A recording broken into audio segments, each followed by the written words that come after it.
Welcome to the Digital Hive podcast, where we talk all things digital marketing. I'm Emma, a marketing strategist and coach for business owners who aren't short on ideas, but want support with the strategy and tactics to get their message out into the world. My guest today, Rachel Posner, is a yoga therapist and mindfulness coach, helping people reduce stress and build resilience. She offers individual yoga therapy sessions, mindfulness courses, yoga memberships, and retreats. She's a really interesting way of marketing her business that I wanted to talk about for this episode. We talk about collaborations, finding alignment through them, getting inspiration, and the neuroscience of working together. Welcome to the podcast, Rachel. It's so good to have you. I'm thrilled to be here. Yes. So kick us off. Tell us about you and your business. I am Rachel. I'm a yoga therapist and a mindfulness coach. And I have a business working with people to help them reduce anxiety, decrease stress, understand their nervous system. It's a sort of multi-layered business. So I work with people in lots of different ways. But essentially, I'm working at the intersection of mindfulness, neuroscience, and psychology. Amazing. So when we first met, we talked a lot about these collaborations that you do in your business, like going on podcasts or doing these more collaboration like services that you offer sometimes, like one-off workshops and things. And they just sounded like a really great option for someone who, maybe doesn't want to feel like they're marketing all the time. Like you can just have a conversation like this and it not feel like you're, selling. So was that intentional? Can you explain for the listeners, how you ended up doing these? It was very intentional. And largely I was doing different kinds of business coaching experiences. And there were a lot of great ideas that I didn't enjoy doing. So particularly social media, like I'm almost not on social media at all. So I needed to figure out other ways to get my messages out. And I love being on podcasts because I feel like it's really intimate. What I offer is a pretty intimate service. And so I think people need to get to know me. I know that this can be true across the board in small businesses, but especially if you're a solo entrepreneur, people want to know who you are before they trust you with what's important to them, whether it's their money, whether it's their well-being. I'm in wellness. So I think that podcasts are a really lovely way to get to know people and to have them know me in a more intimate way. And it's fun and it's easy and, it's a conversation. So I love that. And then starting to do podcasts led me to understand that that was also a really great way to create more meaningful collaborations. It doesn't have to be a one-off podcast. So I've always been interested in really authentic kinds of affiliate experiences. So when people recommend me, I want them to know me because it's an intimate service that I offer. And so I want people to trust that they can give my name out to people that they also care about in their communities. So yeah, working in collaborations is a really nice way to build trust in an intimate, thoughtful, caring way. And it's fun. Totally. It's fun. Oh, yes. This is a key part of it. And also, I mean, things like this, I can do solo episodes of the podcast. It's actually a lot more prep to like plan out a 10 to 15 minute monologue than it is to be like, oh, cool, I met this person and I want to have this conversation. And, taking some time to think about what are we going to talk about. We do a pre-call for this podcast just to like let people in. And so that is so much simpler as much as I do these solo episodes. And some of that is because I get to have a conversation with another person and record it and then just put it out, and that's marketing.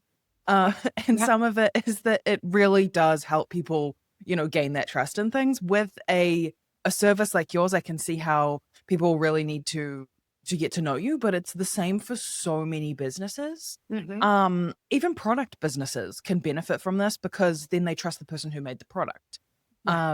If there's any element of personal brand to it. Are you able to share any like things that you've seen, experiences that you've had where you've seen the impact on the business from you doing these collaborations? Sure. Okay, here's a podcast example. I was on a podcast. I really enjoyed the host. We had a really nice connection. We had a conversation post podcast around how we could work together to bring more value to both of our audiences. We had some overlap in our audiences. And so we came up with a free webinar that we co-taught together. Both of our audiences were invited. Also, of course, I'm inviting my audience when I'm on a podcast to listen to the podcast. So I don't just plug myself and the podcast, I plug the podcast overall and the host. So already there's this overlap where I'm getting to know her community, she's getting to know mine. We taught a class, and then I got really interested in the topic of that class. So it was something that I sort of offered, but not regularly. It was around chronic pain. I got really interested in mindfulness for chronic pain. I started studying more. Then I developed a 6-week course around how to use mindfulness for chronic pain. So there's a lot of things that came out of that. One, it was fun. Two, I was really engaged because I was working with someone else. And I know many of your folks are solo entrepreneurs, and it can honestly get kind of lonely. And without some accountability, sometimes we get kind of a little stuck. So it gave me like a boost of motivation to learn something new, to create something new. In the end, maybe some of her community wound up taking that course, but um, I'm not great at really following the analytics of it. I am more interested in following what's bringing me alive, and what's bringing me alive is getting me more business. That's for sure. Whether it came absolutely out of that collaboration, like there's so many things that came out of that collaboration beyond how many of her members joined my newsletter and then maybe took that course. I taught a successful course that came out of this simple podcast. So that's kind of like a big picture. There's all kinds of ways that things come to fruition in my business out of collaborations. Yeah. I think I really like that in the sense of how you found you can have those through lines without like obsessing about the data. Yeah. Because realistically, with how podcasts work, like people don't register to listen to a podcast. Like you don't know where they did that. If there is, some time that passes, people will actually forget where they found you. So, anytime people are doing that whole like, where did you find me? You kind of have to take that with a grain of salt. Um, because they might have found you on that podcast, but then they deep dove into your email list or anything like that, checked out your blog. Sometimes they'll forget which one they found first. Hmm. And was it your show because they, listened to you on this other show, but then listened to like 4 or 5 episodes of your show to like deep dive and like see like, oh, I really like this topic, this conversation, this whatever. Sometimes they'll forget which one happened first. And so Right. they might remember your own podcast when really they actually discovered you on something else. Right. Um, so it can sometimes be really hard to find and record how it actually, what came first. Not necessarily like chicken and egg, but like people will just literally forget where they found you first. And the impact of it, you also don't have any tracking of like word of mouth. Was there any element of like two people, like another person that they knew also attended something, and they had a conversation about it, like how that will have impacted it? There's all these things that happen. And so what I like to go back to is, how do you feel about it? Did it feel like it was productive? Did it feel like it was useful time? Did it and in that case, very much so, because Right. you had this really great conversation. Then you found that you had this overlap that you were interested in. Because not often, sometimes people will have those audience overlaps and they're like, oh, yeah, that's cool. But then, it just stops there. Mhm. And then you were able to bring this course about. Um, yeah, just really great in terms of you're able to find these really interesting conversations that lead somewhere. Yeah. Not everything leads to that, but it's just Right. really interesting. I think also sometimes we get really stuck, might not be the word, but here's the thing I do, right? Here are the 3 pathways. Here are the things I offer. But when you have new conversations with people, you get excited about new things. So I wound up offering something that was completely in my wheelhouse, but I hadn't been talking about it. And because I was going to be on this podcast, and then because we wound up offering this free webinar, and then because I wound up teaching this other class, I had lots of new ideas to use in my blogs and my newsletters. So There's a lot of things that came out of that besides in the end I taught a class. Like I offered and connected with people who maybe weren't as connected with me because I wasn't talking about chronic pain. I was talking more about stress relief, but they wanted to get more specific. So I have all these people on my newsletter list that now are getting a whole other thing from me that I wouldn't have offered had I not had that collaboration in the first place that then really sparked my interest. Totally. I really like that. Because it is that thing of it's in your wheelhouse, but it's not necessarily that topic is so interesting because you can have that knowledge, but like when that muse comes out of like, oh, I could write about this and I could write about that, um, it gives you that reason to actually post that when like you have that knowledge, and that interest, and that it can just unlock something by having these Mhm. conversations. Yeah, So that's really good, even if not every interaction leads to like a paid product, like a course. right. Um, yeah, It yeah. really it help I think all these collaborations help to just spark our curiosity. And if there's anything we need as business owners, it's to up our curiosity.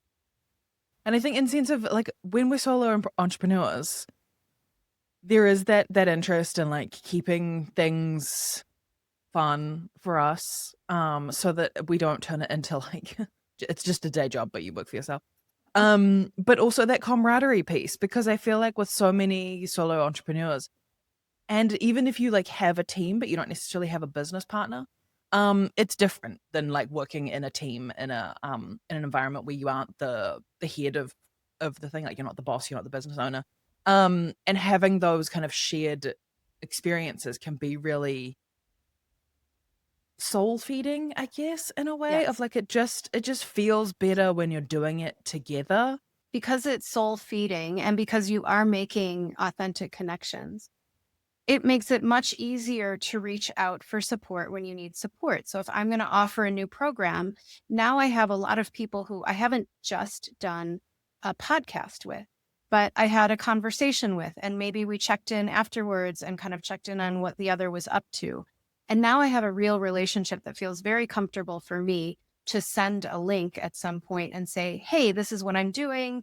If you want to plug it, that would be awesome. If you want to be an affiliate for it, that would be awesome. For me, those kinds of reach outs feel a lot more comfortable with people that I know a little bit more intimately. So when I'm on a podcast, I really love to kind of dive in a little deeper and maybe check in a month later or 2 months later so that I feel a accessible connection that makes me not feel weird about asking for support. And and again, I'm not saying that we should feel weird about asking for support. But it is different when we feel connected to people. We have a it's a different kind of ask. Yeah.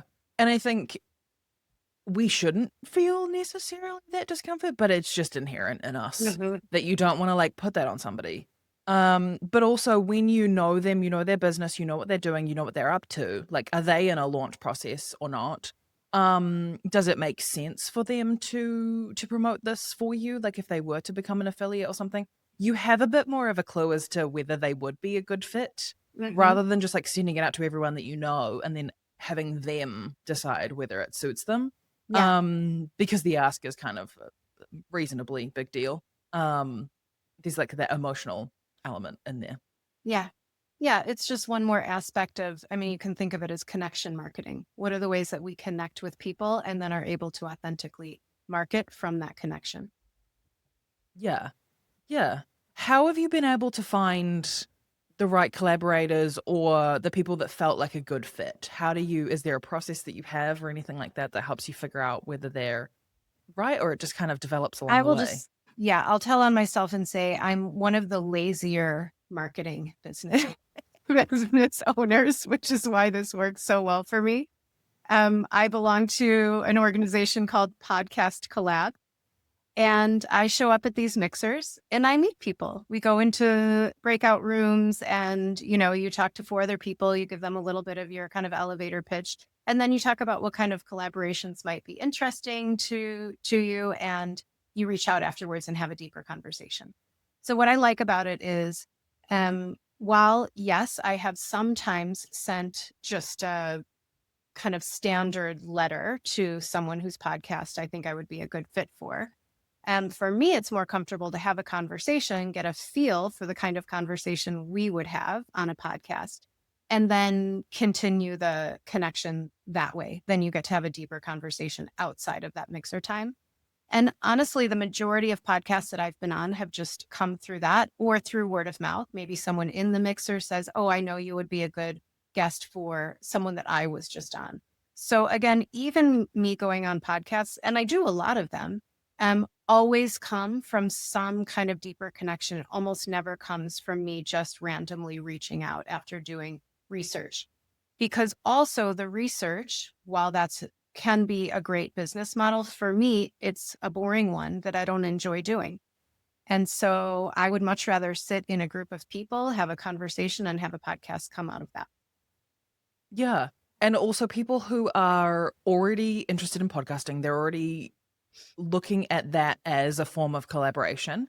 And that, they're either already like hosting a podcast or they're ready to be guests on podcasts.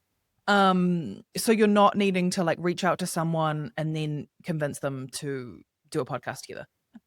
There's like that extra step where everyone's already, you're talking about it in terms of guesting, people, not all podcasts have guests. So there is the opportunity, like, you hear of these people who don't have guests. And the amount of times that they get reached out to have a guest on their podcast. And it's like, I don't even, clearly didn't look at the show because I don't even do guests. And like you're a little bit more primed. Everyone is a little bit more primed for that to be it. Mhm. But then there's that little test in there of like how do we vibe together on this call? Because I'm sure you meet a lot of people, and I have over the years of like, oh yeah, we're all in the same space, but like either the topics that we'd want to talk about, I've just had someone on or something like that. Like sometimes the timing doesn't suit, but you stay in touch and interview them later. Yeah. Um, kind of like, yeah, there's that piece, but there's also you can go into it just wanting to have a great conversation on a podcast, not, and then what if it turns into this and this and this and this, and kind of like get ahead of yourself. Hmm. Just kind of like let it flow and just find people to have really interesting conversations with. Yeah. Yes. Yeah, Yeah. I agree. I mean, I am definitely much more of an organic marketer. I like to do the thing that is fun for me to do, put a little bit more effort into that and a little less effort into the thing that is not fun for me to do. And I think that that works out. Yeah. Yeah, definitely. So how do you make sure that it stays relevant for your business as you're doing this? Can you be more specific? Make sure that Yeah, what sure. stays with it. Yeah, yeah. So, like, say you're having an interesting conversation in one of your networking conversations, and maybe it isn't as, like it's a great Mm, conversation. How do you make sure that it still is in alignment with your business right. as much as like it might be in alignment with you just personally outside of your business? Yeah, I mean, that's a great question. Like this podcast is a good example of that, right? Because this is a more business oriented podcast and that's not what I do. I'm not Mm, helping you to be a better business owner in mm, general. But how I help business owners, which I often kind of guest teach on things like business masterminds and coaching groups, is I help business owners feel more relaxed, stay in their window of tolerance, feel more confident about doing the things that are hard. So sometimes, even if I'm on a podcast that doesn't seem clearly aligned, I think there's always an alignment. So at the end of this, you'll give your community my website, and maybe there will be a business owner that just connected with how I was talking and felt like, huh, maybe there's some stress management tools I could help them with, whether it's super business oriented or personal oriented. For me, they all overlap, right? All the time. So it feels to me like what I offer in wellness is so in alignment with what almost everyone on the planet needs that I don't feel a lot of pressure to make sure I'm always talking to people who are specifically looking for stress management skills or specifically looking for trauma healing or a better yoga teacher or, I just don't feel like that's so necessary because my message is pretty universal and it kind of fits with where people are at any given time. Ultimately, that's yoga therapy, meeting people where they are with skills that can help them. mm, So, yeah, I don't get too wrapped up in who's the audience? Are they mine? Like everybody's my audience. Mm, We're yeah. humans. Yeah. Yeah, I really love that of like your service offering is very like holistic. It can work for a lot of people. Everyone, and it seems like everyone needs this. So how can it connect? Think of it almost like a Venn diagram of like they have this business over here, you have this business here, but the connection point is, humans, and so there's that overlap. And so wherever you can find that overlap, um, it totally makes sense. Like I've worked with a lot of people, had a lot of collaborators, referral partners, all of those kind of things who are, say, like web designers. Um, and I mean, in theory, like I've also like done web design for clients. So when you think about it, like they could be a competitor, but they're actually not. Because now what is great is that I have this bank of people that I can refer people to, where I don't necessarily work with people on web design anymore. But I can refer them on to people who I know and trust will do a really great project for them. And we can collaborate in a different way. I also have people that I work with that we don't necessarily have that much of an overlap in terms of like any kind of service offering, but there's an overlap in terms of like who we serve. It's just like finding those things. With that message that you found that it is quite universal, was that something that you understood when you started doing these collaborations, or was that something that you kind of figured out along the way?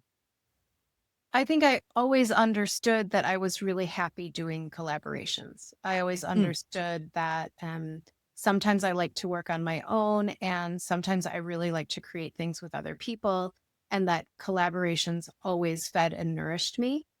And then I had a period of time where I was shifting my business and scaling. And I did a bunch of coaching and I got a lot of messages about what else I should be doing. And so then I tried to do those things for a while.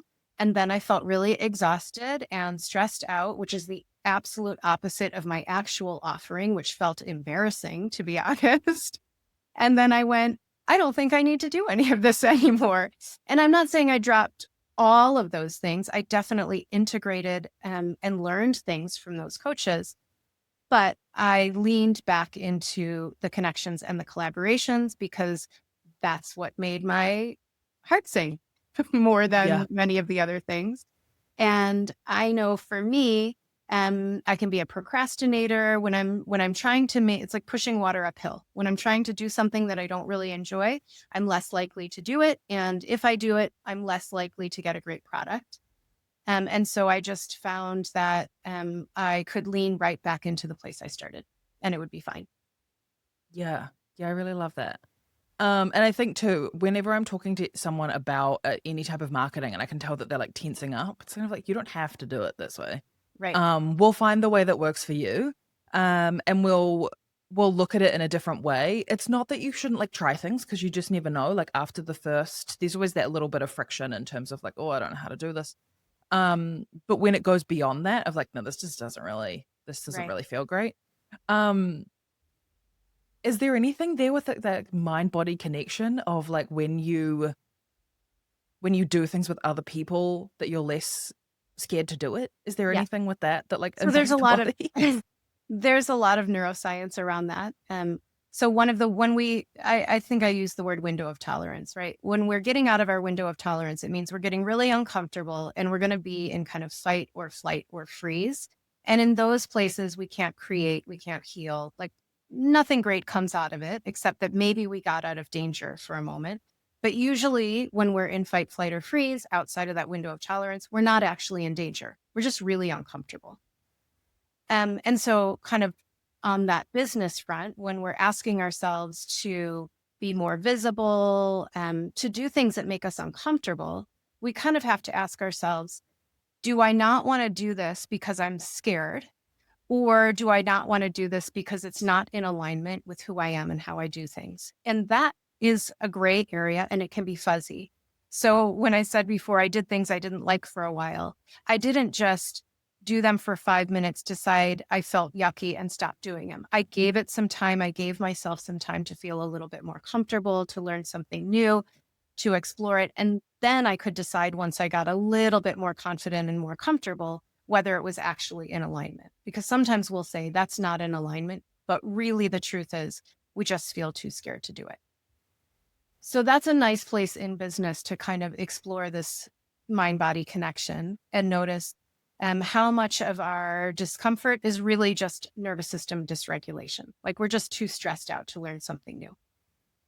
But in terms of our brains, we do things with a lot more ease when we're in connection because connections help us to stay in that window of tolerance. So to stay in the window of tolerance, which can be anything from like, I'm so cozy, it's like the easiest place in the world, to like that edge where I'm kind of in flow, I'm creative, but I'm like not totally thrilled. Like I'm feeling a little bit nervous. That's still a window of tolerance. And that's the place we learn. And our window of tolerance expands when we are feeling connected. We are braver when we are holding someone else's hand. So when we explore connections and collaborations and we try something new, it's easier for us to do that.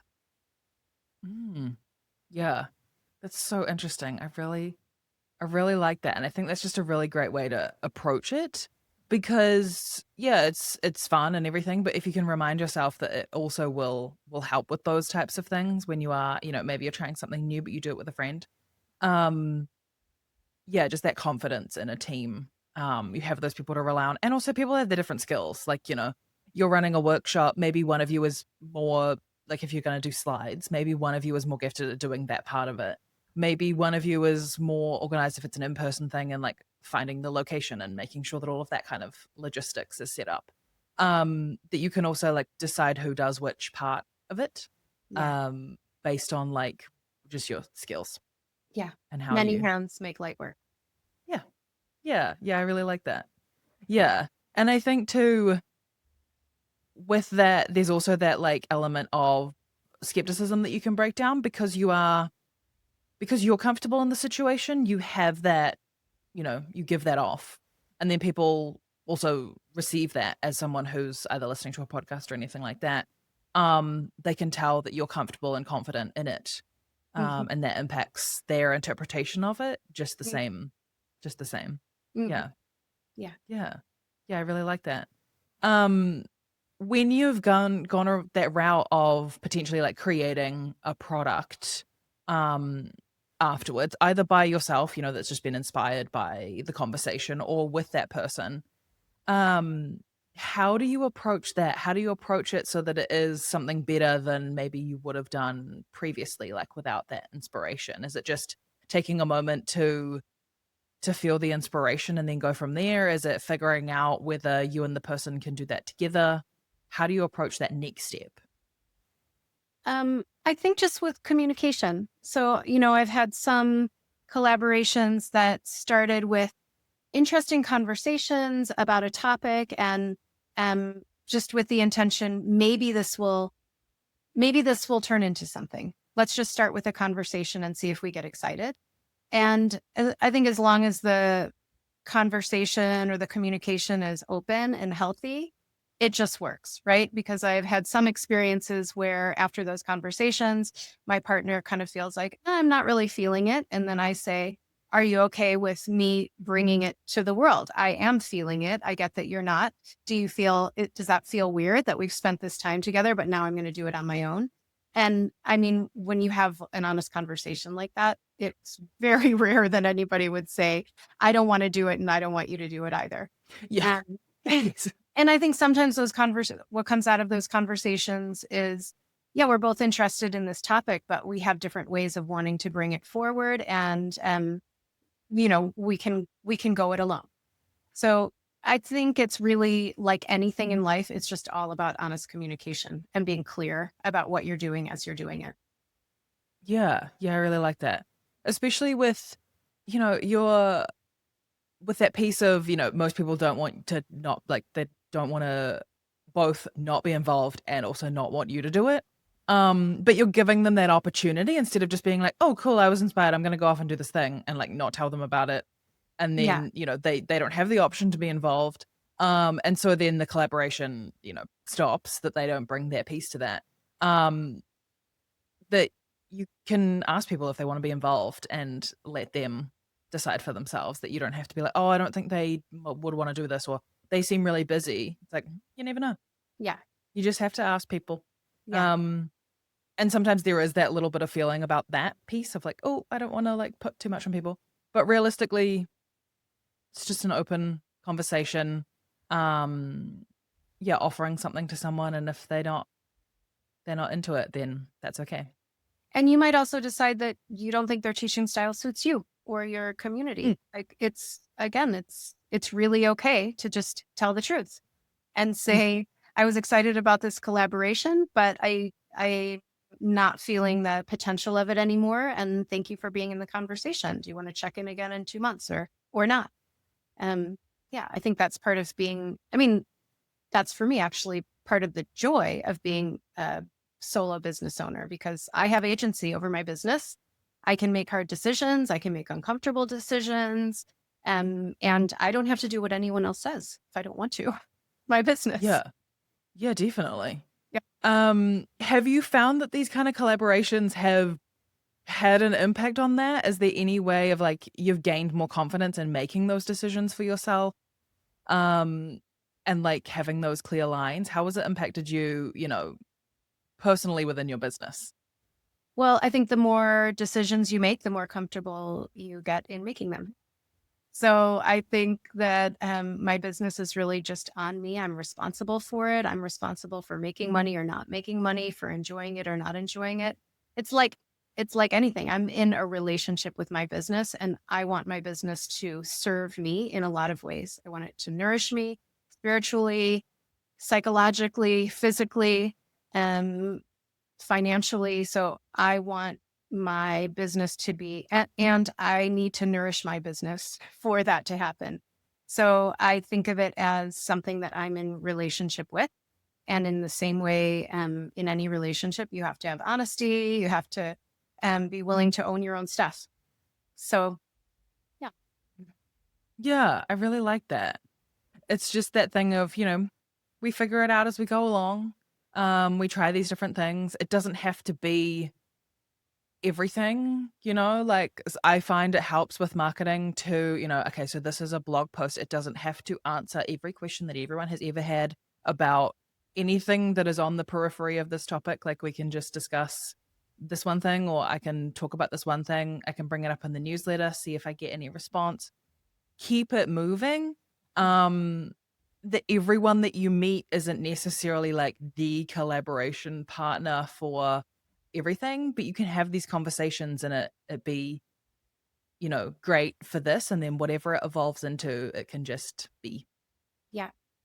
Yeah. I think some aspect of what you just said is you don't have to take yourself so seriously. Like I often say to other business owners that I'm working with around nervous system regulation, stress management, all of that stuff, no one is bleeding out. You are not in emergency services. I mean, some people are, but generally not people that I'm having that conversation with. So just to be curious, to be a little bit lighter about it, is important. And certainly there's some aspect of privilege there. If you are having to make a certain amount of money this week, and if you don't, you're in trouble. Of course, that adds a whole other level of stress. But if you're not in that moment to moment emergency, you can take things a little bit easier. You can take a step back. Something that coach once said to me, which I really appreciated, was something to the extent of we get resourced in all different ways. And sometimes as business owners, we see that resource solely as financial. And we forget that there are lots of ways that our business could be resourcing us, like maybe we have a more flexible schedule, so we are not outsourcing as much. And so there, even financially, there are ways that kind of money comes around in all different ways besides just being deposited directly into your bank account.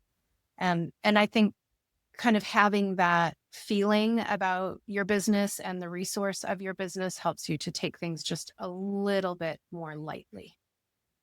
Yeah, that's really beautiful. I really like that. So tell everyone where they can find you, Rachel. RachelPosner.com. That's the easiest place. That's my website. I think you're going to include a link that is a Take 5 practice that helps you join my newsletter, but also gives you a video around vagal toning, nervous system regulation, basically just helps you relax the muscles in your face, because when you do that, you send a message to your brain that you're okay. And oftentimes you might, as you're listening right now, you might notice, oh, there's a lot of tension in my jaw or my cheeks, or my tongue is jutting up against the back of my teeth. There's all kinds of ways that we hold tension in our face, and that sends kind of a message that we're not okay. But it's really just habitual tension. So when you join my newsletter, you get a video that helps walk you through that and release that tension. That's the best way to find Mm, me. beautiful. Yes, I love that. And thank you so much for joining me. This is really great insight for people so that they can, look at maybe some options for them of how they can do this. And also have a little bit of an evaluation of like, what are they doing in their business? What are they enjoying? Maybe not so much. And how can they kind of like go through that process of finding the ease and assessing those resources, and that it might not be financial, but how can something bring a resource into your business? So thank Mhm. you for joining me. Thanks for having me. It's been really fun. Thank you for joining me for this episode of the Digital Hive podcast. You can find links to Rachel in the show notes. If you're enjoying the episode, I'd truly appreciate it if you could share it with a friend or on Instagram and tag me at Honeypot Digital. To find out more about Honeypot Digital and the marketing strategy and coaching work I do, or to find more marketing resources, head to honeypotdigital.com.